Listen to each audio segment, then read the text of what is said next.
If you buy a Big Mac at McDonald's, you'll probably pay about $5 or your local currency's equivalent. Maybe 70 cents of that goes towards paying for the actual food you consume. The rest goes towards everything else. And as you undoubtedly know in McDonald's case, everything else is a tremendous amount. Some slim portion of that $5 goes towards paying for this, the company's headquarters. And this company headquarters is so far from normal. It's not in New York. It's not even in downtown Chicago. It's in the small Chicago suburb of Oak Brook, Illinois. This is a town with more golf courses than high schools, more corporate campuses than shopping malls, and one globally known multinational restaurant enterprise. For one of the world's most recognizable brands, it's a remarkably understated global HQ. The building itself is sleek but modest, surrounded by carefully manicured lawns and a small lake, bounded by other corporate offices on one side, residential neighborhoods on another, and a highway on the third. There's no great strategic logic behind this location. Rather, McDonald's former CEO Ray Kroc just liked the suburbs. He liked the space it afforded and the American middle-class aesthetic it represented, and he wanted to be there. The headquarters' suburban scale may be surprising compared to the global stature of the company, but less so when considering its actual operating structure. After all, at its core, McDonald's is a pretty simple company. It sells burgers, fries, chicken products, breakfast items, and beverages. The core menu consists of maybe 30 to 40 items depending on the market, with regional variations sprinkled in. Each of these is sold in a few different sizes to fit different meal occasions and price points, but that's pretty much it. That's their foundational product lineup. Compare this to their closest competitor, Burger King, which constantly experiments with limited-time offerings, co-branded products, and regional specialties that number in the hundreds when you count globally. Adding to their operational elegance, McDonald's doesn't even own most of their restaurants. They franchise them. In their early days, McDonald's hardly had the money to build out thousands of locations, but Ray Kroc had a vision and convinced individual operators to handle it. Today, little has changed in this arrangement but the scale. Over 90% of McDonald's restaurants worldwide are franchised. Franchisees pay for the buildings, hire the staff, manage day-to-day operations. McDonald's collects franchise fees and rent. Their largest concentration of company-owned stores is here in the United States, but even then, most locations are independently operated. The franchising model allows for rapid expansion without massive capital investment. A similar setup is replicated in nearly every country where McDonald's operates.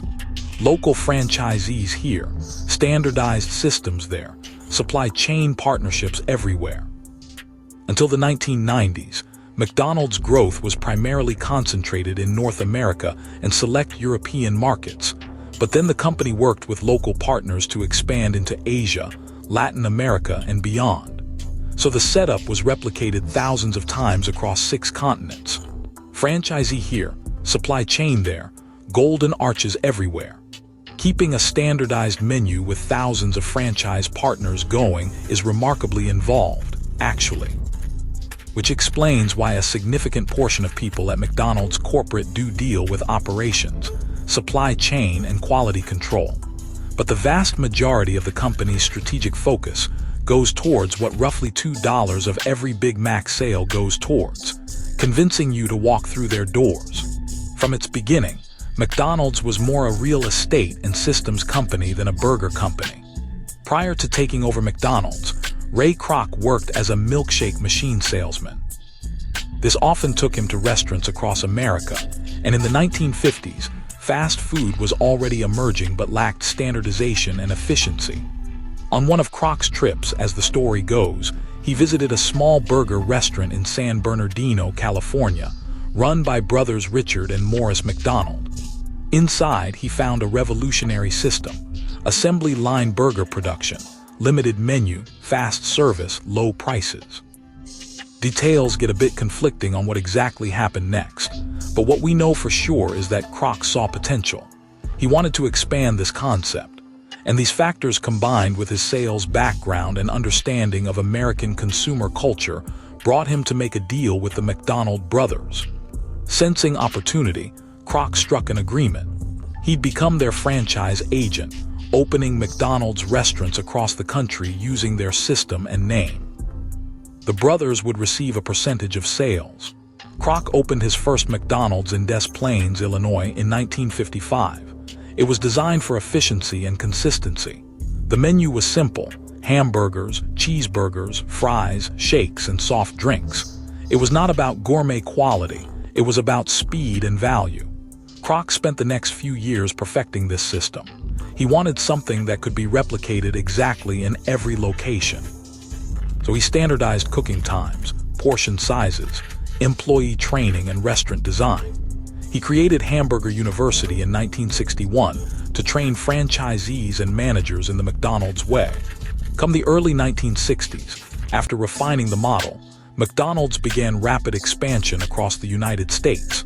It was positioned as family-friendly and reliable, sold for far less than sit-down restaurants.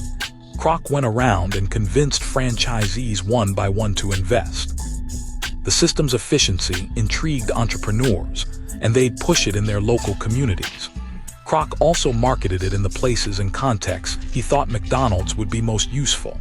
He'd advertise during family television programming, sponsor little league teams, anywhere families with children would gather. All his efforts were compounded by strong word of mouth throughout American suburbs. The new restaurant format was revolutionary, and it made for good conversation. In 1961, Kroc bought out the McDonald brothers for $2.7 million. Then McDonald's opened hundreds of locations and quickly became profitable beyond anyone's expectations. But after achieving domestic dominance, Kroc only saw the next challenge. McDonald's had to expand internationally in his mind, and he had the capital to do it. The first international McDonald's opened in Canada in 1967, followed by Costa Rica and the Caribbean. Then came Europe, with the Netherlands in 1971, Germany in 1971, and Australia in 1971. The company faced challenges adapting to local tastes and regulations. In some markets, beef wasn't popular or was religiously prohibited. In others, fast food was culturally foreign. But McDonald's adapted. They introduced the Filet-O-Fish for Catholic customers during Lent. They created the McAloo Tikki burger for India. They offered beer in Germany and Portugal. Going location by location wouldn't work anymore for global expansion.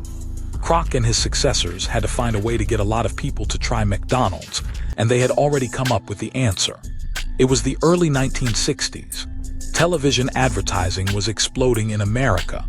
Companies were competing for attention in living rooms across the nation when McDonald's introduced Ronald McDonald, a clown character designed to appeal to children. The character first appeared in 1963 in local Washington, D.C. television ads.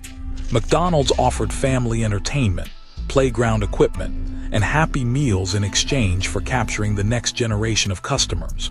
And even though this was somewhat controversial, targeting children directly, it worked phenomenally. With this, Ronald McDonald became the first of countless McDonald's marketing innovations. This strategy produced images like this: families smiling, children playing, parents relaxed. These images were how McDonald's got its message out to the world. It was that this is a place for families.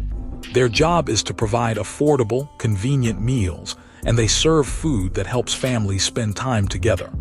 Every time a happy family was pictured with McDonald's, the subconscious of everyone that saw that image started to associate McDonald's with family values. When those people wanted convenient family dining, they would remember that McDonald's was what families used. Then they'd buy it. McDonald's would earn $5, and they'd use some of that to do this all again. At a growing scale, McDonald's could afford to sponsor bigger and broader campaigns. So they expanded into sports marketing, Olympic sponsorships, and celebrity partnerships, focusing on having the biggest impact in mainstream culture, particularly those moments involving families, celebrations, and everyday life. Importantly, McDonald's almost always marketed experiences rather than just products. They focused on creating moments people remembered. Campaigns like "You deserve a break today" and "I'm loving it" weren't about burgers. They were about feelings, about taking a moment for yourself, about simple pleasures. The "I'm loving it" campaign, launched in 2003, became the company's longest-running and most successful global campaign. It featured Justin Timberlake, crossed cultural boundaries, and was translated into dozens of languages. And whenever possible, it was associated with positive moments in people's lives. In order to maintain relevance, McDonald's not only offered consistent products, but also constantly evolved their menu and restaurant experience. They introduced breakfast in 1975 with the Egg McMuffin. They added Chicken McNuggets in 1983. They renovated restaurants with modern designs, added McCafe coffee bars, and introduced digital ordering kiosks. The degree of innovation and adaptation often far exceeded what was typical in the fast food industry. But as consumer preferences shifted through time, McDonald's had the ability to maintain its dominance by maintaining its flexibility within its core system. They started to not only serve food but transform entire communities. You see, larger restaurant chains have significant economic impact. They create jobs, generate tax revenue, and anchor commercial developments. McDonald's recognized this power early. The company would enter communities and become an economic cornerstone, often being among the first businesses in developing areas, immediately attracting other commercial development, becoming the anchor they build shopping centers around, and incentivizing other businesses to locate nearby, naturally developing the area. In small towns, they provide employment opportunities for teenagers and retirees. In developing countries, they bring international standards for food safety and employee training. In urban areas, they offer affordable dining options in food deserts. The company's presence plays a massive economic role. This means that in many of the world's communities, McDonald's is more than a restaurant. It's an institution and employer, sometimes the only consistent business for miles. People working their first jobs, families celebrating birthdays, travelers finding familiar comfort in foreign places, all in front of golden arches. Communities developing around McDonald's, economies shaped by its presence. Eventually, the fast food company had accumulated enough influence to have a big impact globally, and the place to expand was obvious. They'd enter markets previously closed to Western businesses. It was time to enter the Soviet Union and China. The Moscow McDonald's opened in 1990, just as the Soviet Union was collapsing. It was a massive symbolic moment. Over 30,000 people visited on opening day. Lines stretched for blocks.